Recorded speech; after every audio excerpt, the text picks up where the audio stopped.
Ay, basag. Ayun, may tinamaan pang kotse.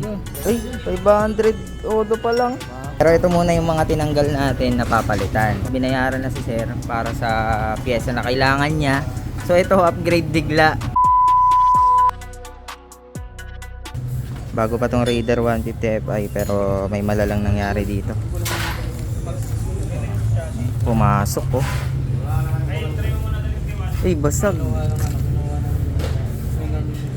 Diyos ko po, Rudy. Tignan nga natin sa likod. Basta kaya chassis na ito. Tara, alamin natin. Ilang buwan na yung motor mo, sir? Wala pa siyang buwan eh. 2 linggo ko pa lang siyang nagamit. 2 linggo pa lang. Sa kaliwang side ako ng truck ng gaan. Tapos pakanan ako, lumabas ako ng truck lane. And then yung truck, galing ako sa blind spot niya. Hindi niya siguro ako nakita na lumabas ako sa kaliwa. Kumabig din siya pakanan. Dire-diretso siya, kumain siya ng mga 2 linya hanggang sa umabot siya doon sa may bike lane. Nahagdo niya na ako nahagdo. Sa tingin mo na blind spot ka niya? Hindi. Nung nasa harap niya na ako, paglabas niya ako sa left side niya, kita niya na ako doon. Bumusina pa siya noon. Pero ang nakakapagtaka lang kasi bumusina na siya, bakit di pa siya huminto. Tapos dire-diretso pa siya hanggang doon sa bike. Tapos lumagpas pa siya ng linya? Lumabas siya ng linya niya. Oo, ng truck lane. Tapos kumain pa siya ng 2 linya. Worst na nadiinan dito kasi talagang basag eh. So ibig sabihin niya nagulungan yung motor.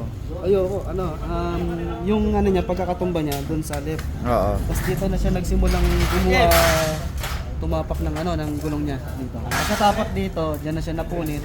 And then naplat yung gulong niya, tapos yun yung nangyari. Dito, bale ito yung mismong gulong. Ito yung mismong gulong, ito yung edge niya. Yan. Oo. Kaya hindi ganong nasira dito, no? Dito mismo, pinakapetan. Buti hindi ka nagulungan, no? Nag-superman ako, tumalon ako eh. Ito siya, boss. Zoom in mo.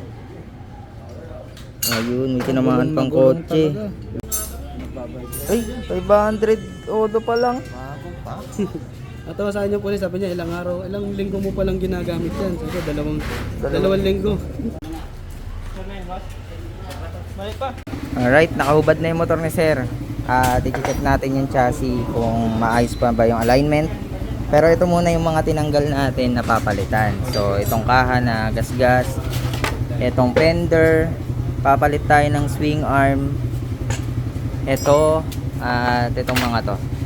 At ang kagandahan dito, binayaran na si sir para sa pyesa na kailangan niya. So ito, upgrade bigla, no? 500 kilometer pa lang ang tinatakbo, pero sinulit na ni sir. Nag-DT10 na swing arm siya plus 2, naka gold chain set. Yan, Racing Boy na brake system and clutch. Tapos nag-caliper din siya para sa likod. Yan. Tapos maglalagay din si sir ng MBL, yung ilaw natin dito, mini driving light para sa ride niya. May ride yata si sir. May biyahe ka bukas, no? Meron. Tapos lalagyan natin ng busina loud horn gamit yung G-Star horn na quality natin na busina rito. Yun ang ilalagay natin para ma-alarma na yung truck, hindi na maulit, no? Ayan. Boss? Okay yan chassis. Ito lang yung kapitan lang ito. Kaya naman itong iangat. Kaya itong ikabig. Kasi pag tinutog sa duwan, mapapasok. Dapat ng better. Tignan mo yung difference. Oo. Ito nangyari sa mags. Ayan. Punit. Tapos itong rotor disc niya na bengkong. Oh. Diba? Papalitan din natin pati yung mags.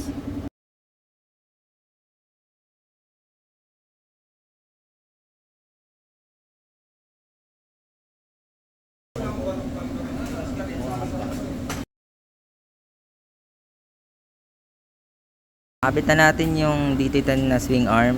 Yan, napaka-pogi tignan. At ito, yung mga na-damage, papalitan natin. SGP lahat, original. Yan. Pinalitan natin ng mags. Second hand lang din pero kakulay naman. Rotor disc pinalitan din and chain set na arcade.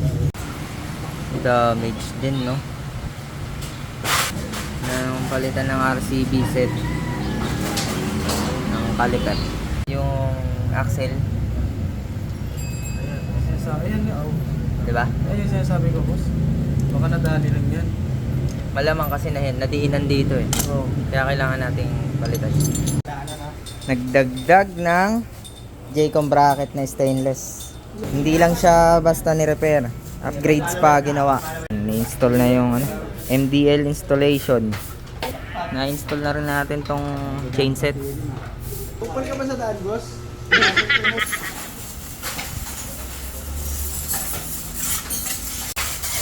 Ganun ba to?